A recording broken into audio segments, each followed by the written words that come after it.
Sri nanti akan bicara pada konteks ruang masa depan, di mana beliau nanti akan mengelaborasi terkait dengan apa yang harus dilakukan oleh generasi muda hari ini sebagai penerus bangsa.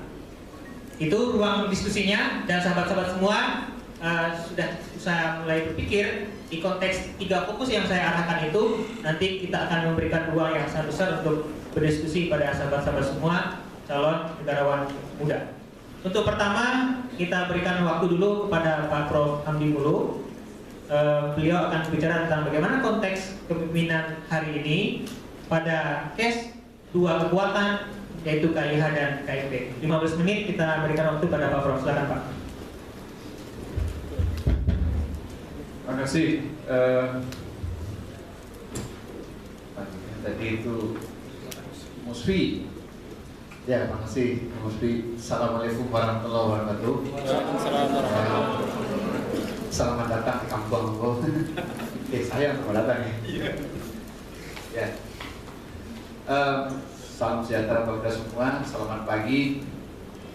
Ini orang Minang selalu enggak? Enggak, campur-campur ya. Indonesia ya. Oke. Ya. Sesungguhnya Minang Indonesia itu satu, karena salah satu etnis di Nusantara ini yang paling pertama punya kesadaran tentang Indonesia itu orang Minang. Betul nih. Karena orang Minang kan belajar filsafat Minang kan? Belajar nggak? Enggak. Wah, gawat nih Pak Rektor. Ini belajar filsafat Minang. Ya. Budaya Minang ada. Budaya Minang belajar ya. Jadi dua orang Minang itu, ya, wilayah pengabdian itu tidak berhenti di kampung. Tahu kan ya? Wilayah Minang itu, wilayah perjuangan itu di-extend sampai ke rantau. Dan dalam terminologi orang Minang, rantau itu adalah perjuangan sesungguhnya. Betul nggak? Kan? Tarotau madang dulu, bawa mau balunnya. Marantau bujang dahulu di kampung Gunung Balun. Nah, gitu, ya. Jadi yang meletakkan dasar-dasar Indonesia itu orang Minang, kan orang Minang menganggap alamnya itu sampai tak terbatas, sampai mencakup wilayah nasional itu. Nah, di situ kiprah orang Minang itu, jadi rantau itu betul-betul di-extend. Nah, orang Minang itu, ya, menurut sahabat adatnya itu orang yang paling mengagungkan akal, orang Minang itu. Pernah sekarang baca guyon-guyonan di sosial media? Pernah ada nggak? Baca nggak? Ini bukan stereotipe ya, bukan, tapi ada juga benar ya kalau secara menurunkan, ya. Jadi kawan-kawan itu berguyon begini sekarang di sosial media. Dia bilang begini, kalau mau bekerjalah seperti orang Jawa. Kalau mau bicaralah seperti orang Batak. Kalau mau berpikirlah seperti orang Minang. Gitu. Ya. Kalau mau minum bekerja, itulah bekerja orang Jawa. Kalau bicara orang, dan kalau meniru bicara apa? Tiru orang Batak. Nah, jadi, ya, cita-cita tentang kenegarawan itu, ya, orang Minang itu paling terobsesi tentang bicara kenegarawan, ya, karena penjelajahan wilayah pemikiran itu tidak berhenti di kampung, sampai rantau, ya kan? Dan Anda tahu lah orang Minang kan yang paling bisa, kalau dalam pengertian psikologis harusnya orang paling sehat mental itu orang Minang. Ini serius, ya, karena salah satu ukuran sehat mental dalam psikologi itu, ada yang anak psikologi nggak sih? Nggak ada. Nah, psikologi mana? Nggak ada. Oh, satu kamu sudah ya, minoritas kita cuma dua. Nah, dalam psikologi itu ada paradigma yang besar dalam psikologi itu psychological adjustment. Orang yang sukses itu orang yang mampu melakukan penyesuaian diri dengan lingkungan. Itulah ukuran sehat mental orang itu. Nah orang Minang jauh-jauh sudah kata peti dulu itu kan. Lima lagi dijual di situ bumi dipijak kembali ya. Lima bumi dipijak situ lagi dijual. Lain padang, lain bilalang. Itu kan ya. Di kabau kanan kambiang melangu, di kanan kabau dan ngembing balik. Nah itu apa? Nah jadi ya yang meletakkan dasar-dasar negara Indonesia ini orang Minang. Pertanyaan saya sekarang, kenapa sekarang orang Minang mundur? Nah, ini harus kaji serius ini. Ya. Dulu pemikir-pemikir besar orang Minang. Ya. Nah, dulu orang-orang Minang ketika dia sampai di rantau itu, dia tidak bicara keminangannya, dia tidak bicara, tapi dia bicara tentang negara bangsa. Nah, itulah kita mulai sekarang Pak Atta, Pak Sahrir, ya, banyak orang-orang Minang, tuh Salim, banyak dari orang zaman dulu, ya. Nah itu negarawan itu, ya, orang berpikir, ya, orang berbicara cita-cita kebangsaan, ya. Nah, jadi kalau sekarang ya, nah cita-cita ini kebangsaan, jadi harus diuruskan dulu dari adik sekali cita kebangsaan. Nah wilayah kerja, nah itu boleh sekarang, ya, karena sekarang misalnya menjadi Indonesia ini sudah selesai belum selesai, maksudnya bahwa negara Indonesia ini sebagai NKRI itu sudah selesai dengan bentuk sekarang, ya. Jadi kalau ada lagi perbincangan tentang buat negara khilafah Islamiyah, itu sudah apa? Mundur dalam sejarah itu, ya. Sekarang bangsa Indonesia, negara Pancasila dengan semua keberagamannya, dengan banyak daerah. Hari ini, ya, pekerjaan kita adalah cuma mengisi pembangunan. Emang klise bahasanya. Jadi kalau ada TV agak kiri-kirian sekarang itu, pasti mengkritik saya. Kalau saya bicara ini sekarang, hari ini ada tugas kita mengisi pembangunan. Orde baru banget loh, gitu. Itu bahasa orde baru kan gitu kan. Tapi sesungguhnya betul, ada sekalian. Tantangan hari ini adalah tentang hal itu, ya. Karena sekarang perdebatan ideologis besar tentang apakah negara ini mau negara Islam, negara setengah Islam, negara syariah, negara kesatuan. Bahkan misalnya perdebatan tentang apakah kita mau federalisasi atau tidak. Itu sudah agak kuno begitu. Tantangan dari ini adalah betul-betul konkret mengisi pembangunan itu. Nah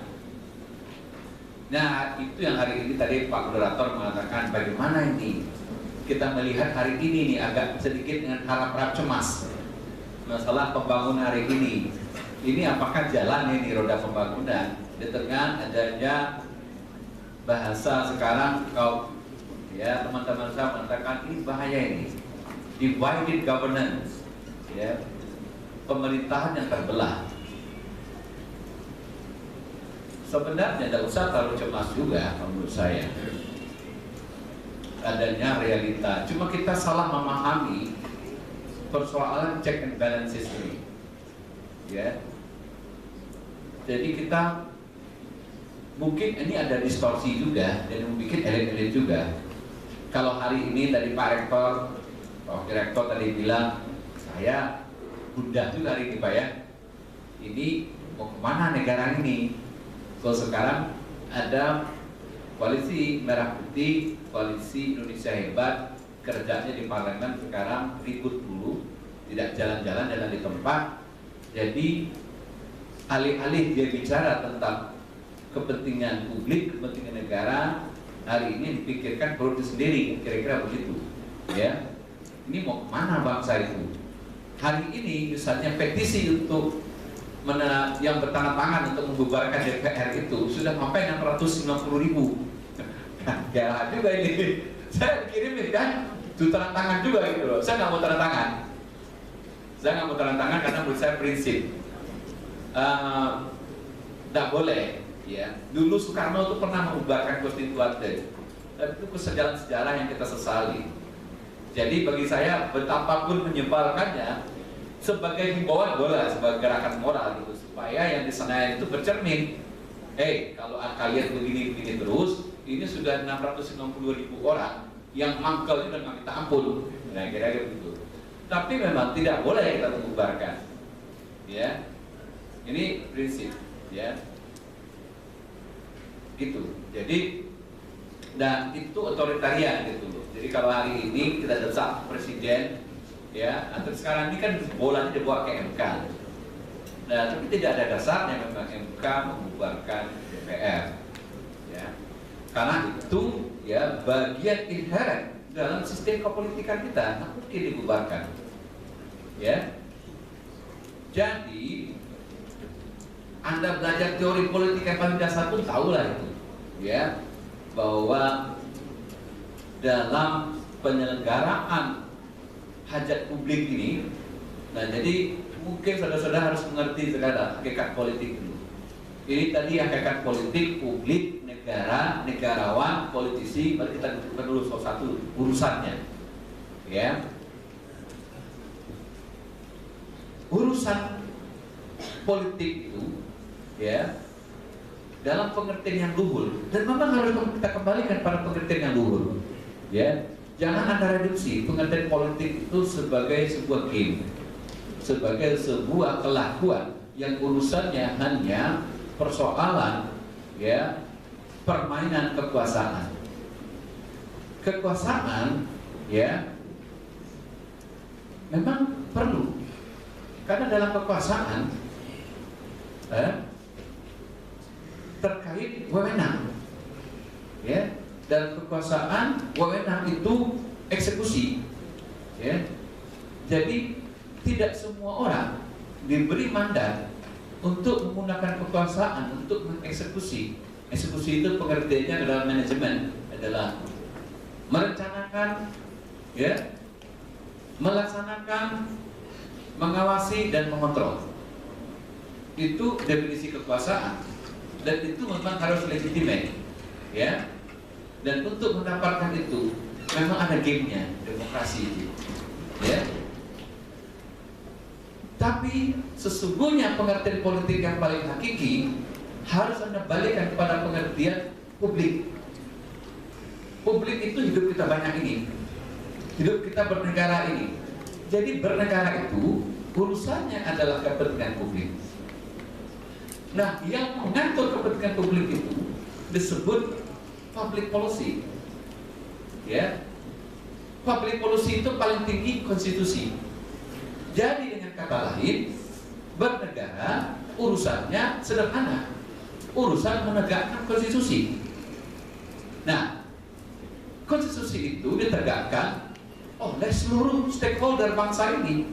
Jadi jangan salah, kita juga perlu mengawal konstitusi.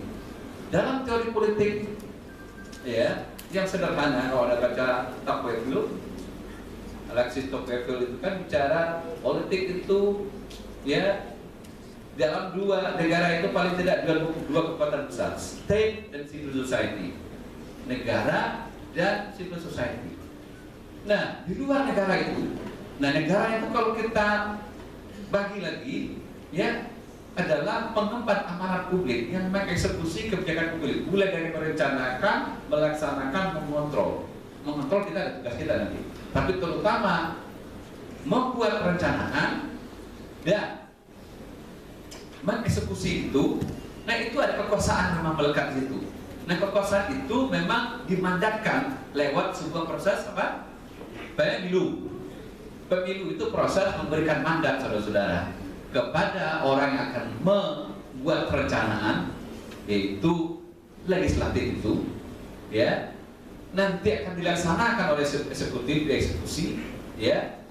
Nah, kontrol sebagian ada di yudikatif, menyangkut masalah hukum, ya, dan kontrol pelaksanaan kebijakan publik ada lagi di. Nah, tiga elemen ini adalah mewakili negara. Di luar itu masih ada kontrol oleh civil society, kita ini, ya. Nah, tapi semua harus dibungkus dalam kepentingan yang sama, publik. Nah, publik itu urusan berkonstitusi. Nah, jadi kalau hari ini sebanyak orang ya sedih katanya sekarang, ini bagaimana kita ini? Ya, oh ada divided governance. Sebenarnya secara filosofi, ya, kalau kita memilih desain presidensial secara inherent, ya, sebenarnya pengertian divided itu akan terjadi. Namanya check and balances. Artinya apa? Memang ada yang dimandatkan untuk melakukan fungsi merencanakan. Nah, tapi dalam konstitusi kita membuat perencanaan undang-undang itu pun juga kerja bersama antara eksekutif dan legislatif. Ya, tapi heavy-nya sebenarnya, ya kalau kita lihat pada asal kata legislatif itu orangnya kan legislator kan, mandat utamanya adalah membuat legislasi. Itu Anda harus paham. Jadi kalau Anda hari ini akan demo-demo gitu ya, harus paham betul gitu loh. Nah, tugas Anda sekarang ya sebagai bagian dari civil society cuma satu menurut saya, negara ini mau sehat. Oke, junjunglah akal sehat. Anda kan orang Minang ini, kuliah di UNAN pula gitu kan, ya. Ini mahasiswa ini sekarang kurang tuh akal sehat. Jadi kalau mau demo gitu kadang-kadang nggak pakai akal dulu, itu repot gitu loh. Main hantam aja, mikir belakangan. Ini yang kacau ini. Jadi akal sehat itu kita cuma perlu mengawal akal sehat ini. Nah, balik pada akal sehat lagi. Legislator itu mandatnya terutama itu membuat legislasi. Itu tugas yang tupoksi dia paling utama. Gak ada kemudian persoalan apa mempertanyakan. Nah, ini sekarang offset juga ini mempertanyakan, itu namanya interpelasi. Interpelasi itu baru dipakai kalau orang di awasan itu kebangetan. Jadi kebangetan, bertanya, lu tuh kebangetan banget ini. Jadi udah gua kontrol, udah gua ini, lu nggak mau baru. Ini orang baru kerja udah interpelasi. Ini kan nggak ada akalnya ini. Ya, ini udah benar ini. Nah, Anda koreksi. Ya. Jadi kita yang salah-salah dari publiknya harus dikoreksi. Ini nggak pakai akal sehat. Ya. Itu namanya interpelasi itu udah kebangetan gitu. Nah, udah diinterpelasi berkali-kali, tidak juga misalnya itu sepakat ya, oh ini udah melanggar konstitusi ini, eksekutif ini baru ajukan ke MK, bikin pemakzulan. Begitu urutan berpikir, orang kerja aja belum diinterpelasi. Kan? Nah, sebelum interpelasi itu biasanya hearing dulu, itu yang berada politik begitu, rapat kerja, bertanya dulu apa, ya hearing dulu, interpelasi itu udah kebangetan. Nah, digunakan hak istimewa itu DPR, dia interpelasi. Balik kepada tadi, apakah situasi ini kita harus cemas betul begitu tentang divided governance itu dalam konteks desain ya pemerintahan, desain bernegara yang eksekutif bukan mendapat mandat dari legislatif seperti desain parlementer, sebenarnya hakikatnya dia memang divided. Jadi usah terlalu ditangisin, Pak. Memang dia akan divided, ya. Cuma masalahnya sekarang kita bicara fatsun politik, kita bicara etika. Ini yang nggak ada sekarang. Iya, yang teman-teman di DPR ini mungkin paham, tapi ya demi egoisme, demi nafsu itu berpura-pura tidak paham dan melakukan amnesia itu hilang akal, amnesia kolektif secara mereka. Jadi orang-orang di koalisi itu pura-pura nggak tahu. Harusnya kalau kita datang itu, kalian itu di parlemen itu kan sebenarnya penyeimbang buat pemerintah. Jadi harusnya nggak boleh di parlemen itu divided sebenarnya. Artinya paling tidak semangat ya. Karena harusnya pasca Pilpres itu ya, semua koalisi pendukung yang berkaitan dengan Pilpres itu bubar terus. Ya, itu yang ideal. Karena kenapa? Mandatnya ke depan oleh rakyat adalah kita memberikan mandat kepada anggota DPR itu untuk melakukan tupoksinya, check and balances. Dari manapun partainya. Mandat itu satu, memang check and balances, ya. Jadi itu yang presidensial yang benar. Dan satu lagi mandat membuat eksekutif. Dan Cuma hari ini memang